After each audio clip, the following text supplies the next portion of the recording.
নমস্কার বন্ধুরা, কেমন আছেন সবাই? মমস কিচেনে আপনাদের স্বাগত জানাই। আজকে আমি খুব সাধারণ একটা রান্না দেখাবো। খুব সাধারণ রান্না, বাটা মাছ দিয়ে পটল আলু দিয়ে পাতলা ঝোল। তাহলে চলুন ভিডিওটা শুরু করি। আমি বাটা মাছ নিয়ে নিয়েছি এবং তার মধ্যে নুন আর হলুদ আমি মাখিয়ে নিয়েছি। এবারে কড়াইতে আমি মাছগুলো দিয়ে ভেজে নেব। খুব সাধারণ একটা রান্না, একদম খুব কম সময়ে এবং খুব কম উপকরণে রান্নাটা চট করে নেওয়া যায়। মাছগুলোকে সব আমি ভেজে নিয়েছি আর আমি পটল আর আলুগুলোকে লম্বা করে কেটে নিয়েছি। পটলগুলো ছোট ছোট পটল ছিল বলে দু টুকরো করে কেটেছি। এবারে কড়াই গরম বসিয়ে তার মধ্যে তেলটাকে আমি গরম হতে দিলাম। তেলটা গরম হয়ে গেলে তার মধ্যে আমি কতগুলো গোটা জিরে ফোড়ন দিলাম। গোটা জিরেটা একটু লাল হয়ে ভাজা হয়ে গেলে আমি এর মধ্যে কেটে রাখা আলুগুলোকে দিয়ে দিচ্ছি।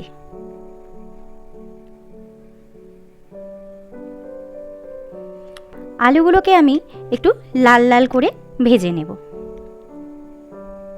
আলুগুলো লাল করে ভাজা হয়ে গেছে। এইবারে আমি পটলগুলোকেও একটু ভেজে নেব।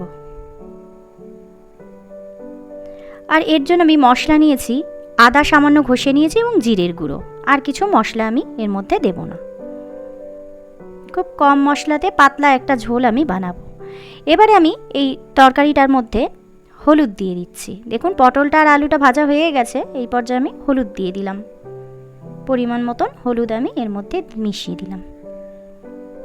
এবারে আমি আদা আমি ঘষে রেখেছিলাম সেই আদাটা এবং জিরের গুঁড়োটাও আমি এর মধ্যে দিয়ে দিচ্ছি। সামান্য পরিমাণে জল দিয়ে দিলাম যাতে মশলাটা পুড়ে না যায়।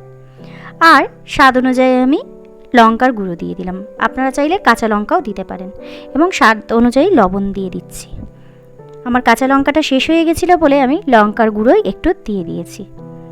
এতে কাঁচা লঙ্কা দিয়ে করলে আরও দুর্দান্ত স্বাদ লাগে। দেখুন মশলাটা বেশ কষা হয়ে গেছে। এরকম মশলাটাকে ভালো করে কষিয়ে নিতে হবে। মশলাটা আমার ভালোভাবে কষানো হয়ে গেছে এবং মশলাটা থেকে তেলও ছেড়ে গেছে। এবারে আমি এর মধ্যে জল দিয়ে দিচ্ছি। পরিমাণ মতন জল আমি এর মধ্যে দিয়ে দিলাম।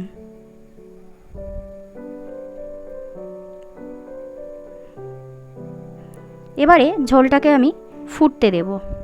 দেখুন ঝোলটা ফুটেছে এবং আলুটাও সেদ্ধ হয়ে গেছে। এবারে এই পর্যায়ে আমি মাছগুলোকে দিয়ে দিচ্ছি। ভেজে রাখা বাটা মাছগুলোকে দিয়ে আমি বেশ কিছুক্ষণ ফুটিয়ে নেব।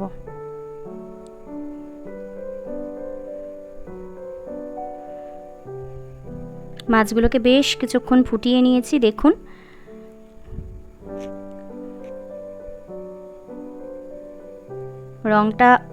ঝোলটার রঙটাও খুব সুন্দর এসেছে এবং খেতেও খুব স্বাদ হয়েছিল। গরম ভাতের সাথে এরকম গরম গরম বাটা মাছের ঝোল বা পোনা মাছের ঝোল যদি এইভাবে করে খাওয়া যায় খুব স্বাদ লাগে।